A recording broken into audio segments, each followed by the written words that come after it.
அனைவருக்கும் வணக்கம். நாம் இன்று பார்க்க உள்ள காணொளி மீன ராசி அன்பர்களுக்கான சனி பெயர்ச்சி பற்றி தான் பார்க்க இருக்கிறோம். மீன ராசி அன்பர்களுக்கு வருகின்ற மார்ச் மாதம் 6ஆம் தேதி சனி பெயர்ச்சி நடக்கிறது. இது வாக்கிய பஞ்சாங்கப்படி சனி பெயர்ச்சி முறையாக நடப்பதாகும். திருநள்ளாறில் இருக்கக்கூடிய கோவிலில் தேவஸ்தானத்தில் அன்று தான் சனி பெயர்ச்சி விழா நடக்கிறது. அனைத்து கோவில்களிலும் வாக்கிய பஞ்சாங்கத்தை மட்டுமே கடைப்பிடிக்கிறார்கள். அதன் அடிப்படையில் சரியான சனி பெயர்ச்சி எப்போது என்றால் முறையான சனி பெயர்ச்சி 6ஆம் தேதி மார்ச் மாதம் நடக்கிறது. அதன் அடிப்படையில் உங்களுக்கு இதுவரை விரைய சனியாக இருந்த சனீஸ்வர பகவான் உங்கள் ஜென்ம ராசியில் ஜென்ம சனியாக வந்து சேரப்போகிறார். ஜென்ம சனி என்பது மிகுந்த கவனம் தேவை. உங்களுக்கு மன ரீதியாக பல கஷ்டங்களை தருவதற்கு வாய்ப்பு இருக்கிறது. பலவிதமான துன்பங்களை தருவதற்கு வாய்ப்பு இருக்கிறது. அதே போல் உங்களுக்கு நோய்களை அதிகரிப்பதற்காகவோ படுத்த படுக்கையாக மாற்றுவதற்கோ நோய்வாய்ப்பட்டு போவதற்கோ வாய்ப்பு இருக்கிறது.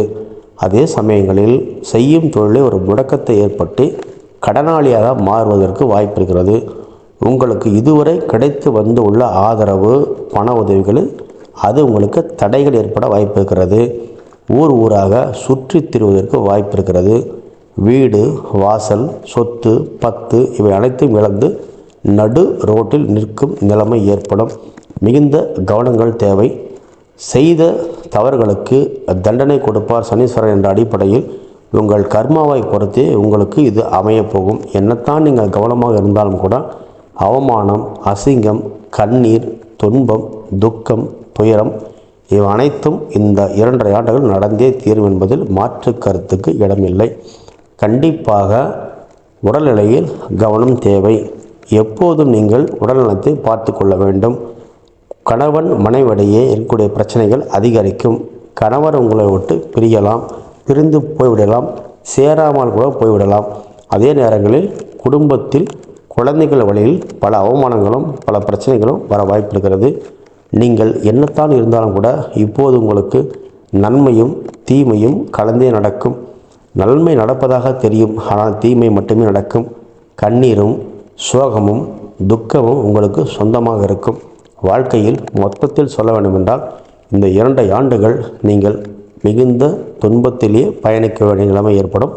கவனமாக இருக்க வேண்டும். உங்களுக்கு வாக்கு பத்திரமாக இருக்கணும்.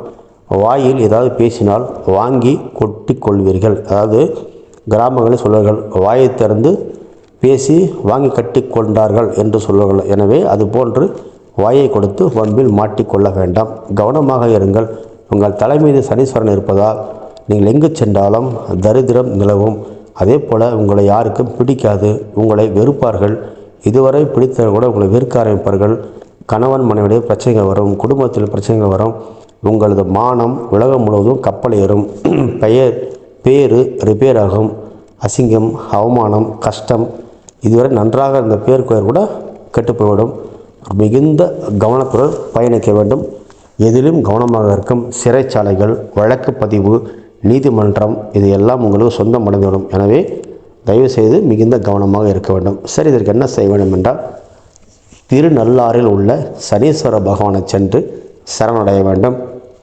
இந்த 2 ஆண்டுகள் தினசரி காலையில் காகத்திற்கு சாதம், உலர்ந்த திராட்சை, எள்ளெண்ணெய், சிறிது கருப்பு எள்ளு இவை அனைத்தும் கலந்து ஒரு பிடி காகத்திற்கு வைத்துவிட்டு காகம் சாப்பிடுகிறதா என்பதை பார்த்துவிட்டு தான் நீங்கள் சாப்பிட வேண்டும்.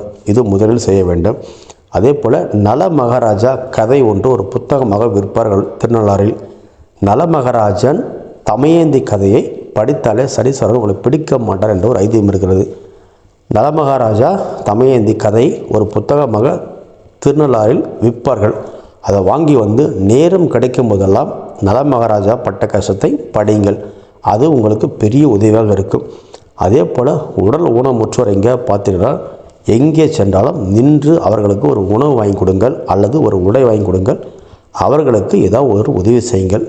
2 இப்படி செய்து வாருங்கள். குறிப்பாக ஏதேனும் ஒரு ஜீவ சமாதியை சென்று வழிபடுங்கள். உங்களுக்கு மனதிற்கு பிடித்த ஒரு மகான், ஒரு சித்தரை பிடித்து அவர்களுக்கு வழிபாடு செய்யுங்கள். குறிப்பாக உங்களுக்கு வாய்ப்பு கிடைத்தால் ஒரு முறை நீங்கள் அஹோபிலம் சென்று, அதாவது ஆந்திரா மாநிலம் கடப்பா அருகே கூடிய அஹோபிலம் சென்று நரசிம்மரை வழிபட்டால் சண்டை, சச்சரவு, வம்பு, வழக்கை தவிர்த்து கொள்ளலாம். இந்த 2.5 ஆண்டுகளில் ஒரு 3 முறை திருநள்ளாறு சென்று வாருங்கள். ஒரு 3 முறை அகோபிலம் சென்று வந்தால் இந்த பிரச்சனைகள் உங்களுக்கு குறையும். வாரந்தோறும் மாதத்தில் ஒரு நாளாவது ஒரு முறையாவது நீங்கள் மாதத்தில் ஒரு நாள் ஸ்ரீ நரசிம்ம வழிபாடு செய்யுங்கள்.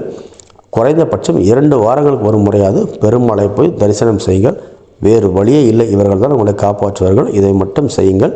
உங்கள் வாழ்க்கை நலமாகவும் சிறப்பாக இருக்கும். நன்றி, வணக்கம்.